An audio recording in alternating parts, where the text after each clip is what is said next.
Richard Martineau. Narrateur de l'actualité. Alors, vous avez lu le texte hier du bureau d'enquête. On en parlait avec Jean-Louis Fortin, directeur du bureau d'enquête hier, qui faisait un portrait de la nouvelle criminalité à Montréal.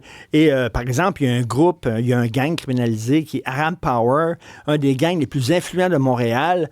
Les directeurs, les dirigeants du groupe sont actuellement en prison, mais ils continuent à diriger les activités du groupe. Pourquoi? Parce qu'ils ont des cellulaires. Comment ça se fait qu'ils ont des cellulaires en prison? On va en parler avec Mathieu Lavoie, président du syndicat des agents de la paix en service correctionnel du Québec. Bonjour, M. Lavoie. Bonjour, M. Martineau.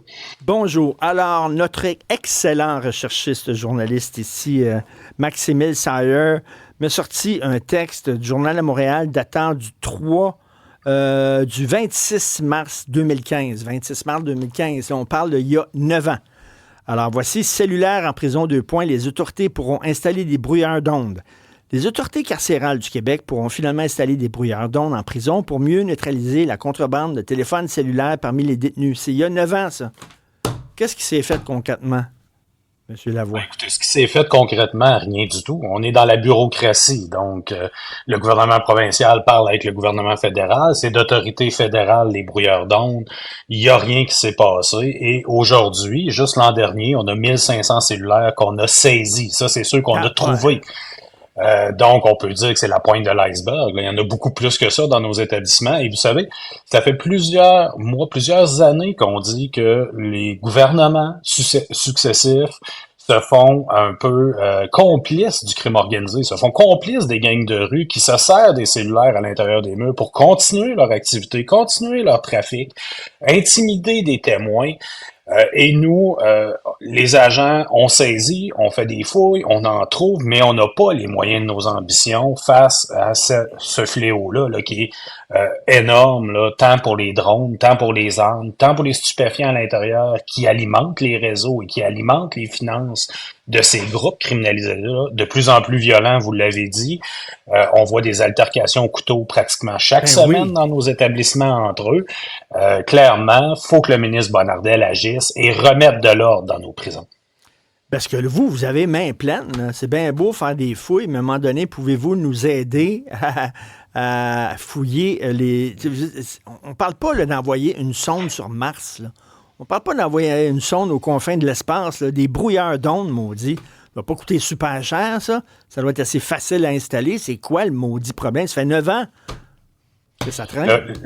Le problème, clairement, là, c'est que, oui, il y a une bureaucratie énorme au gouvernement, au service correctionnel. On l'a vu dans les dernières années. On a mis des équipes, des comités. On étudie, on regarde, on essaie.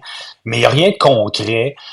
Où on pourrait agir, où on pourrait nous donner, dans le fond, le pouvoir d'agir. Et de l'autre côté, vous savez, le Québec, depuis des années, puis on le dit souvent, est devenu dans le spectre extrême de la réinsertion sociale. Mais parallèlement, la clientèle carcérale s'est juste alourdie, plus violente, gang de rue, crime organisé, et tout le monde se bat pour ce trafic-là. Et j'ai l'impression, puis je vous dirais qu'elle est partagée par des gestionnaires planchers là, du service correctionnel qui voient aller leur boss en haut d'eux autres et qui disent, ben là, à un moment donné, on peut-tu agir? On peut-tu avoir les moyens de nos ambitions dans les établissements? J'ai l'impression, là, on va dire un chat, c'est un chat, là. J'ai l'impression qu'il y a du monde en haut qui sont assis dans leur bureau, puis qui contentent, puis qui attendent leur retraite, là. C'est l'impression qu'on a au service correctionnel. Ben écoutez, là, même c'est l'impression qu'on a quand on se promène, quand on lit les journaux, là, on voit que la nouvelle criminalité, on en parlait hier avec un journaliste, là, il y a plein de gangs, ils sont de plus en plus jeunes, de plus en plus violents.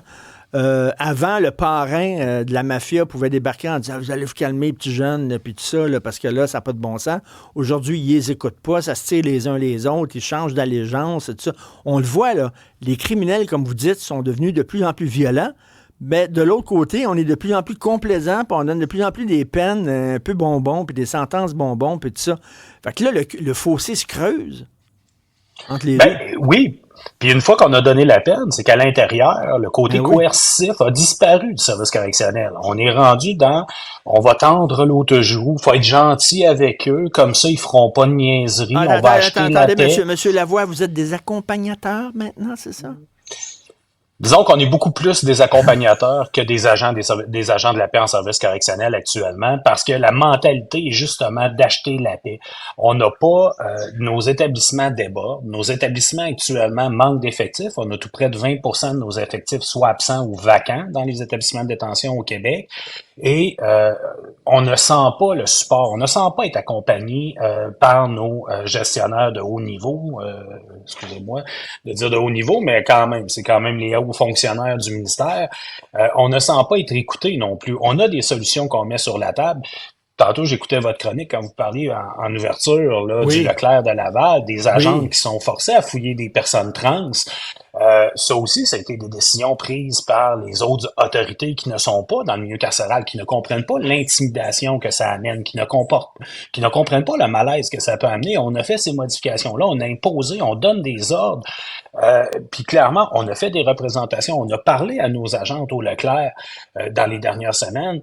Et il va falloir qu'il y ait une position prise par le gouvernement face à ça, où on Ben, donne des privilèges de plus à des personnes trans qu'on ne donne pas aux détenus féminins ou masculins. Donc, on va s'entendre, c'est juste les personnes trans qui peuvent choisir par qui ils sont fouillés. Clairement, il y a un problème à ce niveau-là. mais Va falloir qu'il y ait une position prise par le gouvernement et qu'il mette son pied à terre. On est dans des établissements de détention, il y a des réalités particulières, on le voit. Oui, la violence est là, mais oui, il y a des situations comme le Leclerc également.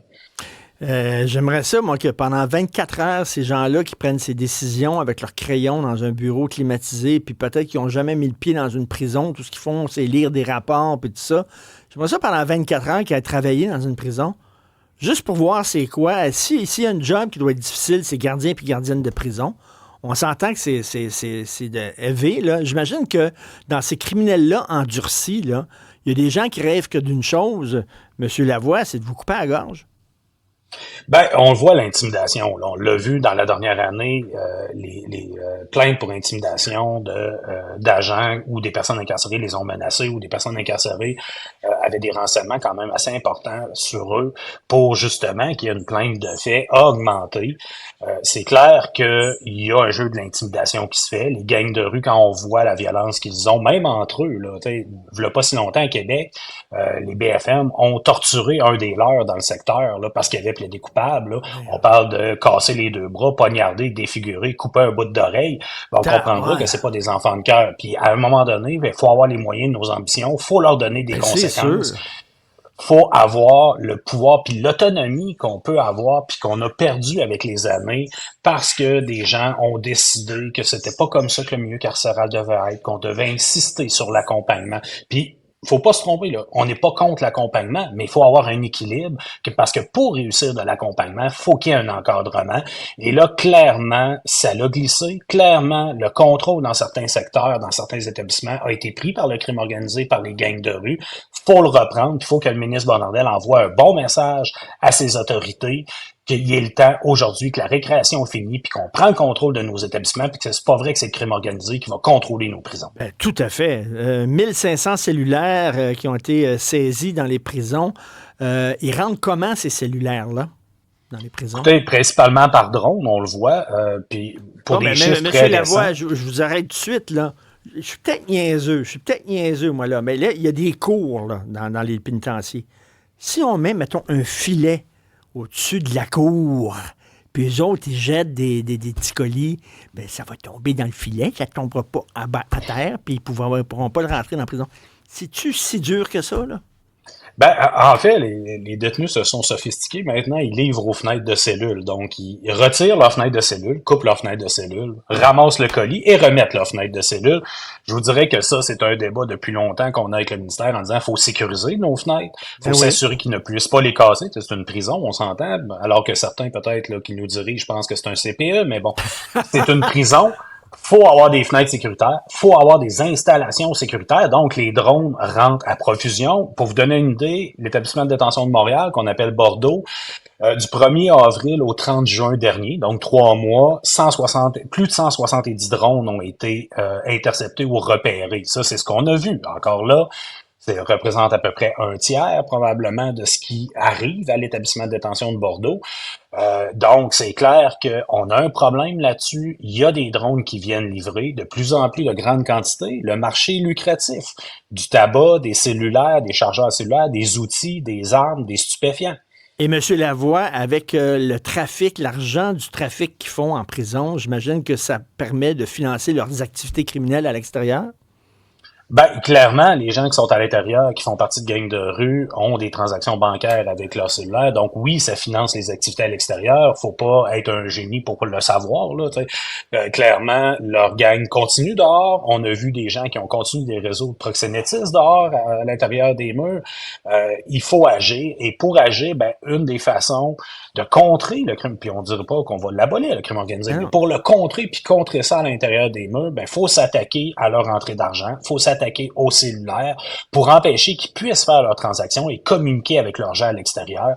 Ça va prendre de la volonté, mais ça va aussi prendre que le politique s'implique, tant fédéral que provincial, pour que rapidement, on mette les outils en place. Qui s'implique, là, c'est-à-dire pas rien qu'aller devant la caméra en disant « Oh, c'est épouvantable ce qui se passe. Là, on va vraiment resserrer la vis, puis finalement, ils font rien. » En fait, il faut arrêter de discuter, il faut agir. C'est clairement ça que ça prend. On est une direction qui est censée être opérationnelle, les services correctionnels. On est quand même un des plus gros corps agents de la paix au Québec, après la Sûreté du Québec et le SPVM. Clairement, il faut qu'on agisse, il faut nous donner le moyen de nos ambitions, il faut mettre en place des solutions qu'on a déjà discutées, tant sur le renseignement, on a déjà eu des discussions avec nos vis-à-vis, puis que ça traîne en longueur, tant dans l'intégration de nouveaux chefs d'équipe à l'intérieur qui vont pouvoir participer sur les équipes, à travailler dans ce cadre-là. Faut que ça bouge, faut que le gouvernement ait la volonté, et non pas juste de dire on va agir, mais agir rapidement sur le plancher. Ça n'a pas de sens que des dirigeants d'un groupe criminalisé continuent à diriger leur groupe à l'intérieur de la prison. Je suis sûr, M. Mathieu Lavoie, que les gens vous écoutent à la maison et ils disent « Voyons donc ce qu'il dit, c'est le gros bon sens, maudit. » Président du syndicat des agents de la paix en service correctionnel du Québec, c'est une sacrée job, gardienne de prison. Faites attention à vous. Bon week-end. Merci. Merci.